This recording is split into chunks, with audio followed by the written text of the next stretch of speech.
Bronze Age artist Ken Landgraf here, and I'm going to be showing you my Gil Kane photocopy set. It's like 200 pages, and I'm going to be making these available. If you want to buy a set, it's going to be $60 plus $9 postage. These are all 8.5 by 11. The way I got these is I was working as assistant to Gil Kane, and I didn't need to get paid, so I did work for him for free. And the reason that was is because I was still in the military reserves, so I had a check coming every month. And so I asked Gil if I could make photocopies of all his work. I also took him around to all the comic book stores in New York City so he could sell his artwork, and I introduced him to all the store owners. I also took him to some of the comic conventions. And so Gil would always draw the picture twice, just like John Buscema. He made a sketch like this first, and then what he'd do is put it on a light box and do a tight pencil drawing for the inker. Unfortunately, the pencil stages are almost impossible to find because nobody made a photocopy. They were in such a hurry to get these comics out that they immediately give it to the inker and letterer. So once the letterer and inker got it, the stuff was covered in India ink. You'd never see the pencil stages unless somebody made a photocopy. Unfortunately, the artists that would have had this would have been the Bronze Age comic book artists of the 1970s, because they were making photocopies like this and John Buscema's work so they could study it to get better. Here we have the Ghost Rider in action. And so these are what exists. There's that famous Captain Marvel cover. It's like how to draw that. So if you're an artist or a comic book historian type person, you're going to want to get these. Again, $60 plus $9 postage. You can message me to get a set, and I'll print it right off my master copies. Here's Spider-Man. Look at him. It's like how to draw him. You're going to get around 200 of these. Here's Spider-Man being thrown off a building. And this is a pencil drawing. You can see here, he's like struggling under here with the light pencil. Oh no, this is a structure drawing, it looks like. I don't think this was what was given to the inker. It might have been. Kind of looks like it. Here we have Werewolf by Night. I remember when I got this drawing, it kind of like changed my whole ability to start to draw and improve, because I started seeing how he connected these muscles. Gil was the master of anatomy. He could also draw these funny looking monsters. Let's see what else is in here. I'm just going to grab around. So you're going to get like all these masterpiece covers. It's like how to draw. You can, between this and my how to draw books, will help you to become a professional artist if you want to study and improve your anatomy. Look, here's Star Wars. This is for a British company, the British Marvel. These artists would sometimes do these extra drawings. They just like bang these out, like Buscema did it too, so they'd be used as the Marvel weekly covers in Britain. Well, here's that famous Spider-Man getting shot by the Punisher. Gil Kane was the master of the Westerns. He was always trying for these odd angles. Looking down this time, and looks like they're on the stairs, and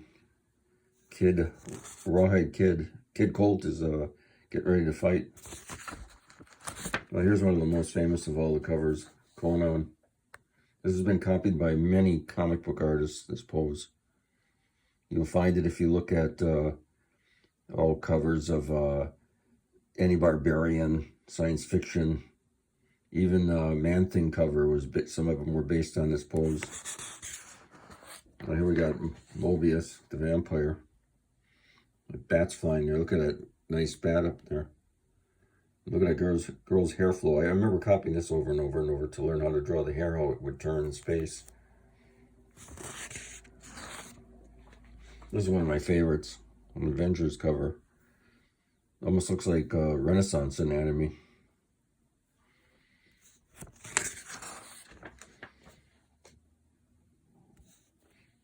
Look at those little people down there. All basic form drawing. Here's an example of a pencil drawing. Tom Palmer and the Filipino artists a lot of times would ink on a light box. So they would sometimes keep the pencil drawing and later sell it. So this is one of the few surviving examples of what Tom Palmer was inking over.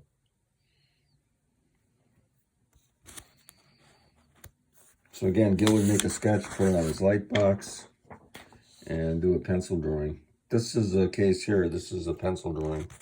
So this is what the inker would get.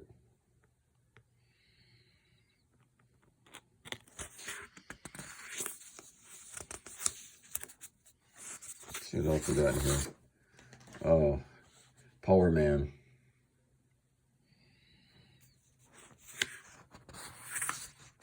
Oh, this is nice. This is a finished pencil drawing by Gil.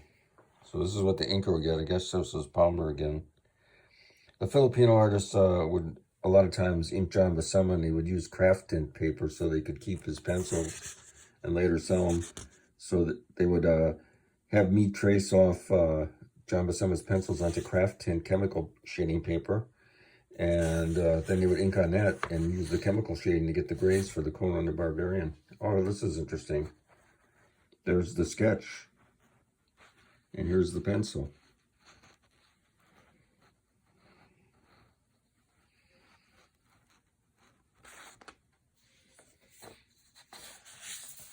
Okay, so you're going to get about 200 of these. There might be 200 plus. I didn't actually count them. There's the Swamp Man thing. So if you want to get a set of these to study, I'd recommend it if you want to learn how to draw. Get some of my how to draw books and pick up this to study. I also have Gil Kane's anatomy studies. You can look at different videos where I have that up. The smartest thing I ever did was make these photocopies. They would have been lost forever. Some of these surface, you know, because collectors might have them, and a lot of the collectors are selling their collections now because they've gotten either very old or their estates are selling the layouts. So every once in a while one pops up, but you're never going to see a pencil drawing, except for the ones that I got. This is Dracula. That's cool. Look at them. So you're getting all sorts of cool stuff in here. I'm just going to flip through these. Monsters. Avengers. Oh, this is a masterpiece. Avengers again. Oh, Conan pencil. Look at that. I haven't looked at these in a while. I should really restudy all this stuff. Guy knew so much. Here's a master drawing hands. You can see that, and the legs here. Oh, wow. Swamp Thing versus Spider-Man. I think the lizard's up here, too. Yeah, there he is. Got some crocodiles in the swamp. I remember learning how to draw the crocodile's mouth open from studying this. You can see, like, the side of the mouth, the inside of the mouth, the front of the mouth. So you got, like, triangle, square. Here it goes. There's the front, side, and the flat part. I remember this one, I only have the bottom part, but I got most of the drawing. Joe Orlando asked to make a copy of this up at DC because he thought it was so great. He wanted to show this to young artists. Well, somebody would actually draw these figures out. Okay, so if you're looking to improve your artwork, message me if you want to buy a set of this. It's a good deal for $60. It's going to cost me a bit to print these off. 8.5 by 11, all of them. So message me if you want to buy a set. Cal Landgraf signing off.